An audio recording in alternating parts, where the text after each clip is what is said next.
Happy 4th of July, all you sippers and bloomers. Today you can pick up your floral arrangements at JUN from 7 till 9. We're excited to see you there. But to get started, today we have Grain Belt's new Nice Breaker in the prickly pear flavor. If you have not tried this, you are missing out. Cheers. Oh, this is my favorite of the summer. Okay, so to get started, what I want you to grab initially is your focal point flower. So for some of this, for some of you out there, that is gonna be your tulip. For some of you out there, you have a large carnation, or for some of you out there, you have a beautiful white peony. So to begin, we're gonna grab the largest. For me, it's this carnation. And what we're gonna do is just bring our vase all the way to the edge of the table so that we can just sort of see where this flower can sort of sit right up front of our arrangement. So I'm just gonna drop this right down in there. And we're gonna scent it in that first area right above the Sip and Bloom logo on your vase. And so this will sit down in front, either to the left or to the right, you can decide. And instantly we want to go ahead and grab a piece of our really beautiful textured thistle. Now these textured pieces you'll find are really, really wide and they won't really fit into the vase in any direct way. So we're just going to go ahead and cut these down in a few different areas. And I'm going to use these as blenders. That's just going to allow my focal point flower to have a few elements around it that allow it to pop. So that's just going to give that bright red color a really beautiful blue backdrop. So now I want to grab a piece of eucalyptus and we're going to use this really as some great gestural height for our arrangements. So notice how I cut it into two different pieces, cutting it right above one of the sprigs as they go out. And so I'm going to use one piece towards the front on the left, and that can coincide with whatever direction your focal point flower is headed. And then use the other long piece in the opposite quadrant, just sitting towards the back like so. There we go. Gorgeous. Okay, so now we're gonna get some of this mixed myrtle going here. And this is just gonna be used to green out our vase, giving it a lot of beautiful structure and texture. The thickest piece, we're just gonna strip all of the green pieces off of the base. And that is so there's not a lot of green leaves touching our water.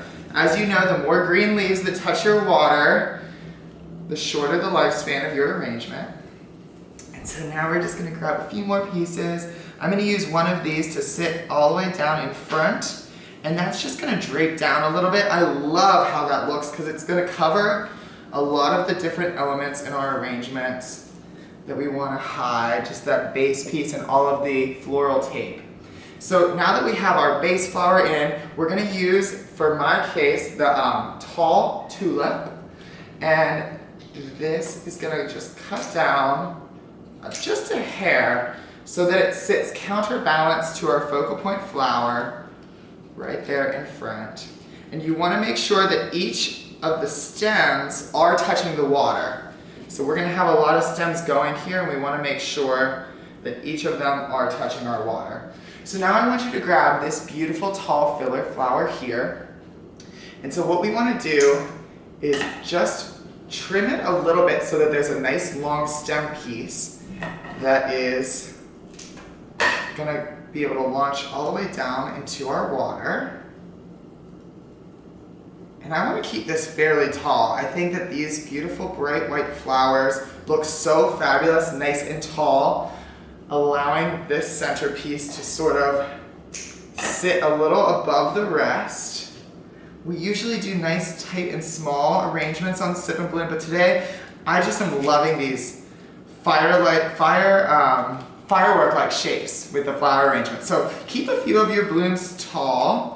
And if it maybe feels a little too tall, you just go back in, shorten it a little bit, just like that. Now, we want to grab a few pieces of our Veronica. So this is that beautiful, very delicate white light flower. And we're going to cut this down here eliminate all of these greens that might touch the water. And this is gonna sit somewhere halfway between our different bright white flowers that are sitting fairly tall.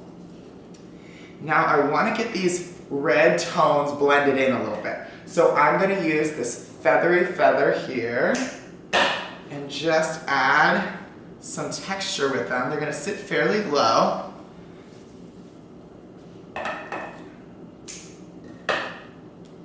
And then one on the opposite side. Beautiful.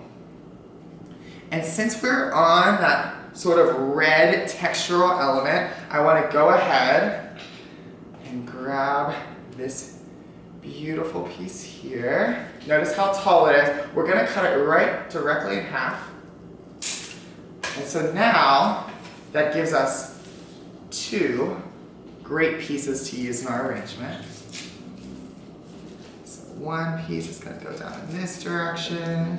The other piece will sit a little bit further back. Gorgeous. So now I'm going to grab some of our blue paper flower. And we're going to also cut this down fairly short, just around here. And this is going to add a lot of texture to our arrangement.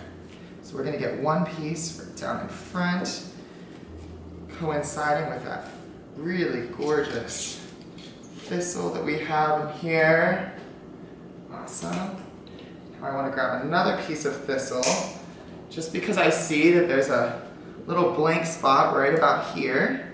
We're just going to take our time and get a great piece of that thistle to just blend these different elements in, making sure that each of our stems is touching water. Another piece of veronica, getting rid of all of those leaves.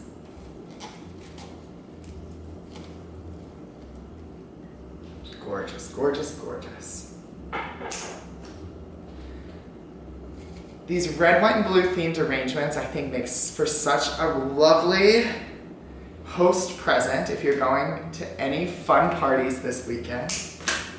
And we're just gonna keep layering these pieces in, spinning our vase around, trying to find little areas where it needs a bit more texture or maybe a bit more color. I'm noticing we need some white flowers right over here.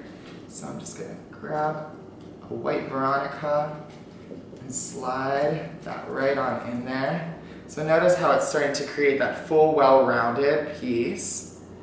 Now for me, I'm starting to feel like this piece is a little bit too tall, sort of sits too high above the other elements. And so no fear with that, you just go back in, cut that down a bit, and bring it back into the rest of the arrangement so that everything feels balanced and elegant. There we go. So now we have a few more paper flowers here. So we're gonna use these to go ahead and just get more texture and height towards the back. Now, we have a piece of hypericum in our arrangement. And so what you want to do as soon as you find your hypericum is go ahead and strip all of those green leaves right off of there. You really just want to let that beautiful berry sit on its own and find a great spot right towards the front where this can sit in our arrangement. Beautiful. So I'm going to go ahead and just get back in here with any extra greens that we have left over. And we're going to use these to just continue to add that bright texture and those really fabulous pops of green that just allow this arrangement to sit nice and earthy, yet elevated for the holiday weekend. So with that, we have a beautiful 4th of July arrangement to cherish and enjoy all weekend long. Cheers!